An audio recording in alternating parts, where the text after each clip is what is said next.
Salam, biz bu wagt mahabat müdürlüği bilen taş etmek süýäs. Oraz bize immedady jikmejik aýdyp berer. Assalamu alaykum. Biz mahabat müdürlüğünden bizim edýän işimiz yerli telekeçilerin edýän önürýän önümlerini we hyzmatlaryny mahabat etmek. Onu ýa-ni tele ilimlerde mahabat etmek, hem radio ilimlerine, hem internet platformalarına mahabat etmek.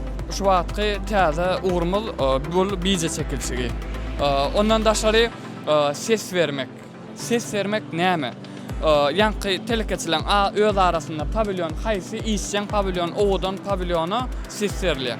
Ses vermek sany, mysal üçin 0-30-da ak buludunky ýa-da Türkmenlaýnyňky owadan ülkenki onuň şoň tana gowuna ýaranam ýankylyk 0-30-da belli bir kodlar we özüň şo kodlar uradýarlar.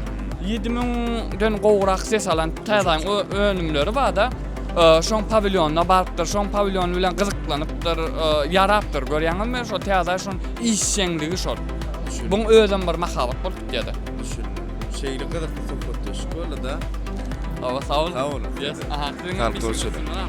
Köp sağ ol. Biz onu inniki görkezjek sergilere tomuş etmeni çağırýar.